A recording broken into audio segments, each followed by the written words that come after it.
E aí, vamos estudar a lição? O foco continua no capítulo 2 do livro de Daniel, esse capítulo extraordinário, onde cada parte da estátua já havia sido revelado no sonho por Daniel a Nabucodonosor. E Nabucodonosor sonhou e o Daniel estava colocando à disposição. E você se lembra do que eu falei ontem? A cabeça de ouro, o peito e os braços de prata, o ventre e o quadril de bronze, as pernas de ferro e os pés metade ferro e metade barro. A interpretação segue o próprio Daniel revelando no capítulo 2, dizendo o seguinte: Rei, tu, ó rei, és a cabeça de ouro. Ou seja, o reino da Babilônia representava a cabeça de ouro. E a única parte que era de ouro era a cabeça. À medida que a outra parte estava sendo representada por um outro metal, significa a transição de um reino para o outro. Significa que o reino do Nabucodonosor ia acabar. Quando você olha para a estrutura histórica que temos, você percebe que a Babilônia ela veio à sua supremacia, que foi denominado de período neobabilônico, do ano 626 até o ano 539. Então você tem aí essa supremacia da Babilônia, porque em 539 saímos do período da cabeça de ouro, entramos no peito e nos braços de prata, porque em 539 as forças medos e persas unificadas, elas tomaram a Babilônia no dia 12 de outubro de 539 a.C. Aí passamos para o período do peito e os braços de prata.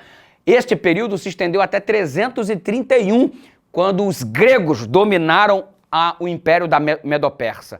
E aí começou o grande império de Alexandre o Grande, que se estendeu agora na parte do quadril e do ventre de bronze, de 331 a.C. até 168, quando veio o Império Romano e se estabeleceu como potência mundial. E aí entramos no período das pernas de ferro. E este período foi o mais longo da história de domínio e supremacia mundial em todo o planeta. E diante dessa circunstância, o Império Romano se estendeu de 168 a.C. até 476. E depois disso não se levantou um outro reino, mas esse reino foi dividido, representado pelos pés da estátua, metade ferro e metade barro. Porque a partir de 476, com a dissolução do Império Romano, você teve o surgimento da Europa. As tribos bárbaras começaram a se enfrentar e aí surgiu a Europa da forma, da característica como nós temos hoje. E sabe o que é impressionante? Deus revelou tudo isso 600 e poucos anos antes de tudo acontecer. 600 e poucos anos antes de Cristo, para mostrar o que aconteceria às civilizações do mundo de então. Percebe como Deus está no comando da história? E por que você tem receio de deixá-lo no comando da sua vida? Se ele administra a história tão bem, como é que ele não vai tomar conta de você melhor ainda? Afinal de contas, você é a história que ele mais se preocupa. Deixa a sua história refletir a vontade de Deus, a soberania de Deus sobre você, em nome de Jesus. Vamos orar? Pai querido, o Senhor revelou o futuro da humanidade.